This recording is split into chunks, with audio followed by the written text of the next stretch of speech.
आप जब भी पासीघाट से आलो की तरफ जाते हो तो पासीघाट से कुछ 50 किलोमीटर की दूरी पर सम 1 आवर ड्राइव के बाद आपको रोत्तुंग क्रॉस करने के बाद बाबूकरिया में on the right hand side एक वार मेमोरियल मिलेगा। जरा पास जाकर पढ़िएगा तो वहां आपको इसकी कहानी भी मिल जाएगी।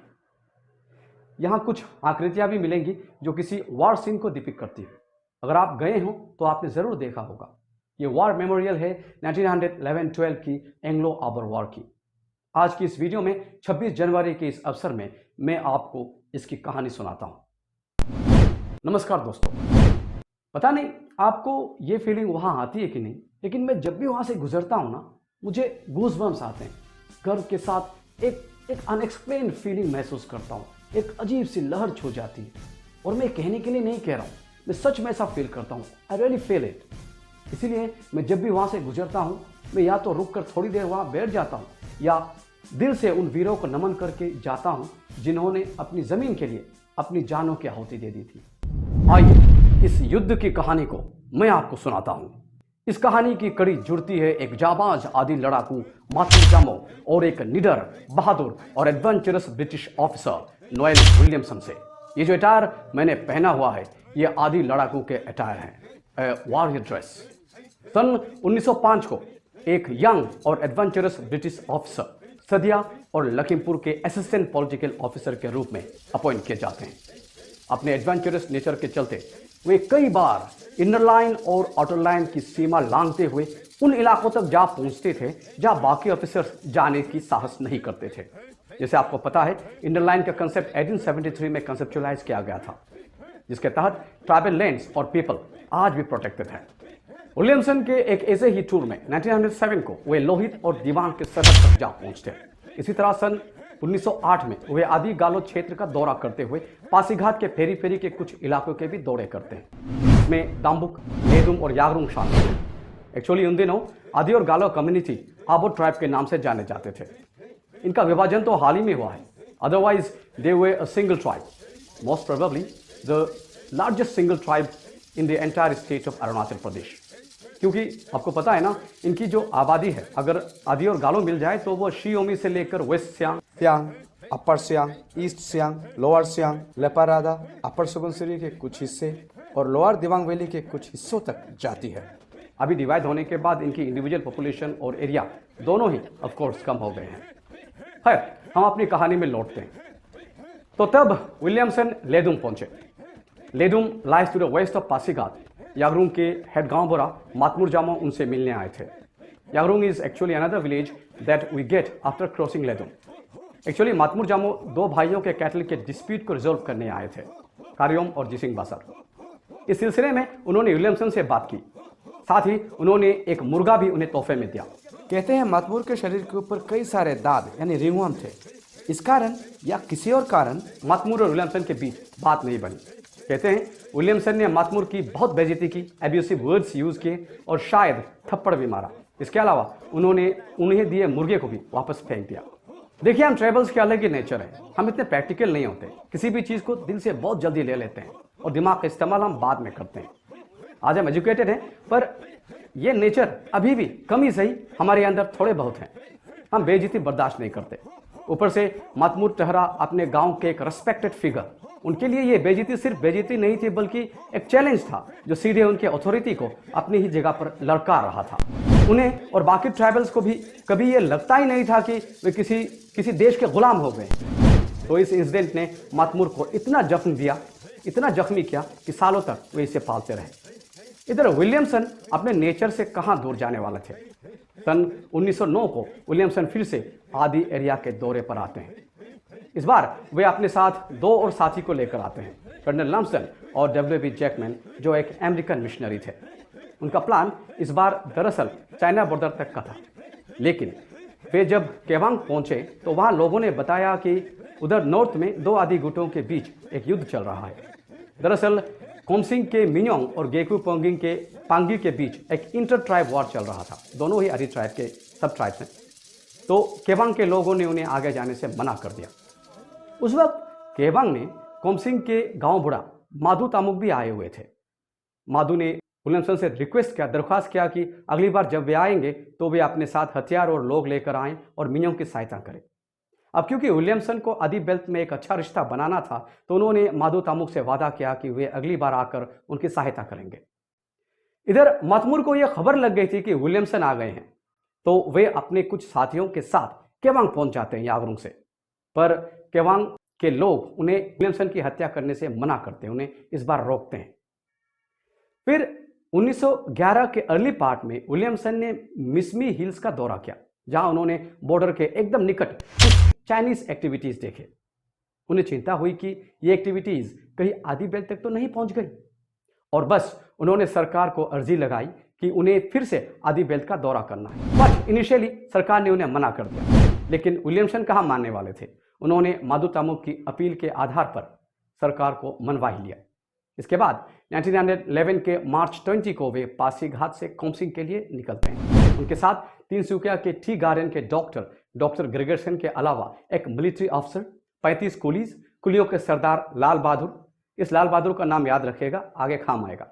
इनके साथ 4 मिसिंग और भी थे, जिनमें से एक इंटरप्रेटर था। 22 मार्च को वे सिसेन के इस वाले पार, मतलब अपोजिट साइड में पहुंचते हैं। अब विलियमसन के आने की खबर मतमुर जामो तक भी पहुंच गई। तो क्या था, मतमुर अपने यागरुंग के कुछ योद्धाओं के साथ केबांग पहुंचते हैं। फिर 22 मार्च के उस दिन वे विलियमसन की टीम को सियांग पार करने से रोकने की कोशिश करते हैं। वे उनसे कहते हैं कि केबांग के हेडमैन उनसे मिलना चाहते हैं। दरअसल केबांग के चीफ ताकतगाम विलियमसन के एसोसिएशन के खिलाफ थे। एक्चुअली ये जो रेंगिंग, रोतुंग और बाबुक साथ में केबांग है ना, ये सब सियांग के राइट बैंक के विलेजेस हैं, और सिसेन और कोमसिंग लेफ्ट बैंक के विलेजेस हैं। तो मतमुर और उनके साथी विलियमसन की टीम को सियांग क्रॉस करने से रोकने की कोशिश करते हैं, पर विलियमसन उन्हें दूर रहने को कहते हैं और अपने साथियों के साथ सियांग क्रॉस कर जाते हैं। अब जो कुलीस साथ चल रहे थे, उन्हें खतरे का आभास हो जाता है और उनमें से कुछ तबीयत खराब होने की शिकायत करते हैं।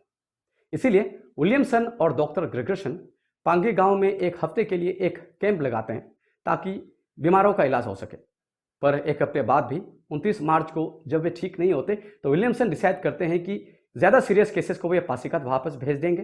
कुछ डॉक्टर ग्रेगरसन के साथ कैंप में रहेंगे और वे खुद कुछ कुलीस के साथ कोमसिंग के लिए निकल जाते हैं। 3 कुलीस और एक मिसिंग ट्रांसलेटर को पासीघाट के लिए वापस भेज दिया जाता है। उनके हाथों 3 लेटर्स भी भेजे जाते हैं।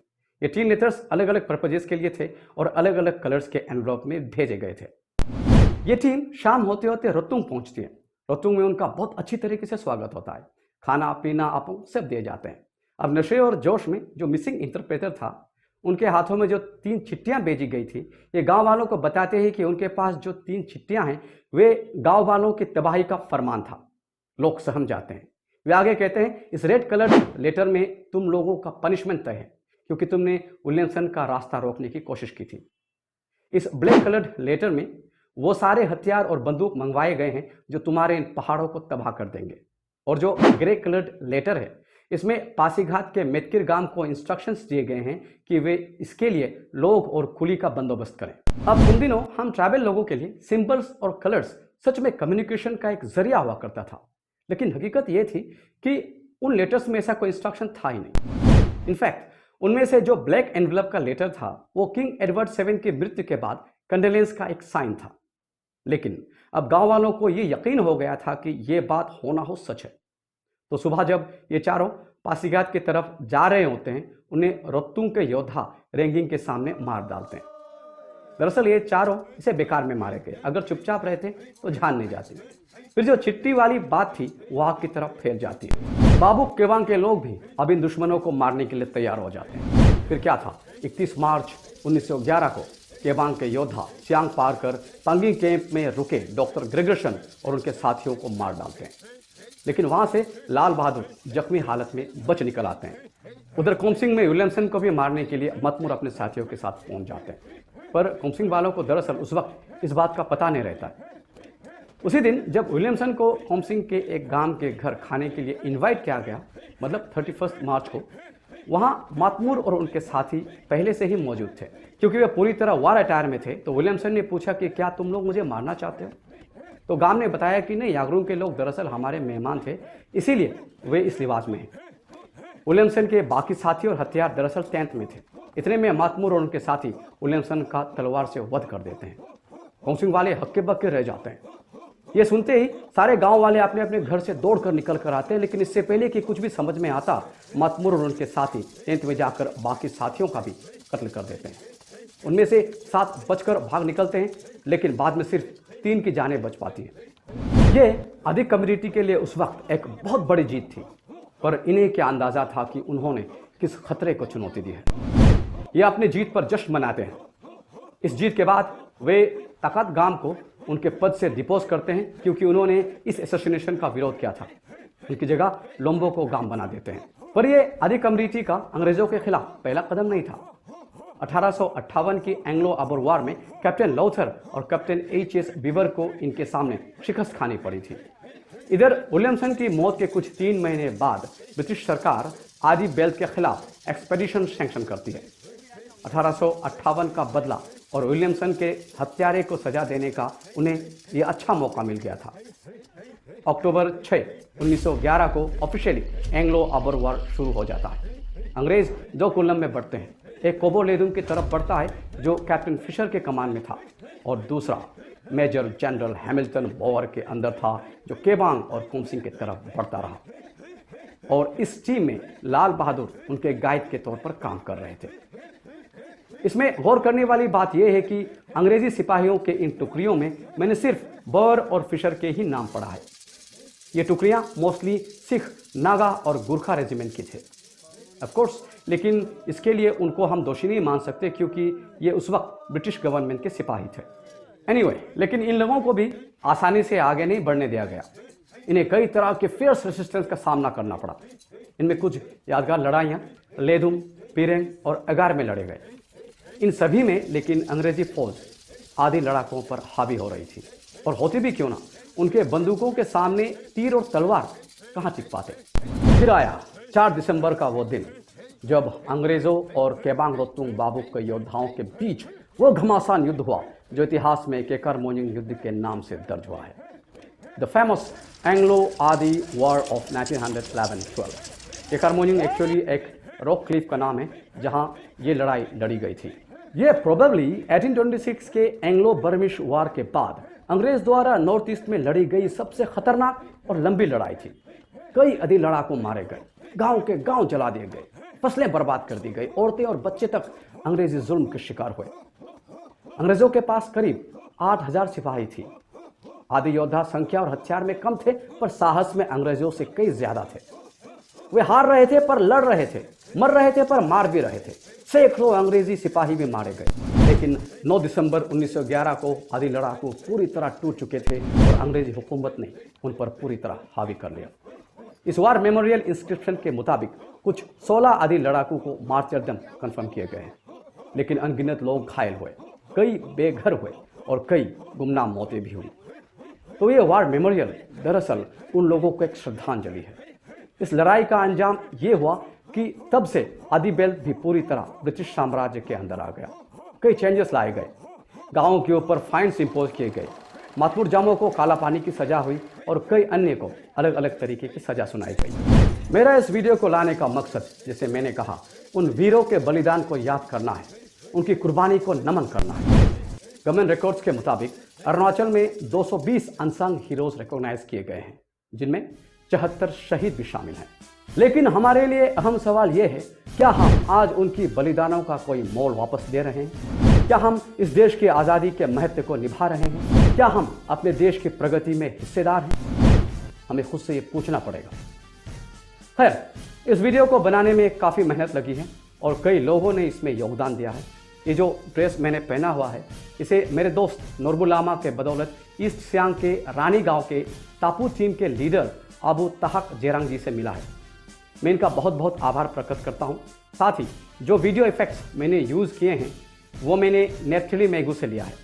दरअसल नेफ्थली आदि समाज का एक जाना माना कलाकार है, और जब मैंने उनके क्लिप्स देखे तो I was so much impressed. मैंने उनसे रिक्वेस्ट किया कि मुझे कुछ क्लिप्स यूज़ करने दें, and he readily agreed. Actually ये जो क्लिप्स मैंने यूज़ किए हैं, वो उनके एक अनफिनिश्ड प्रोजेक्ट का पार्ट है। ड्यूरिंग आवर डिस्कशन उन्होंने मुझे बताया कि वे फंड क्रंच के कारण उस प्रोजेक्ट को पूरा नहीं कर पा रहे हैं। दरअसल वे 1911-12 का जो एंग्लो अबर वॉर है, इसी के ऊपर एक फिल्म बना रहे हैं। मैं अपनी तरफ से सरकार या कोई भी एनजीओ या इंडिविजुअल हो उनसे अपील करना चाहूँगा, ऐसे टैलेंटेड लोगों की मदद हमें करनी चाहिए। और ख़ास करके जो आर्ट एंड कल्चर डिपार्टमेंट है हमारे राज्य का, उनका यहाँ बहुत बड़ा योगदान हो सकता है। अगर मेरी अपील से इनका प्रोजेक्ट पूरा होता है तो मैं अपने आप को सौभाग्य समझूंगा। आई होप ये वीडियो आपको पसंद आई होगी। प्लीज़ शेयर कीजिएगा ताकि हमारा इतिहास जिंदा रहे। जय हिंद।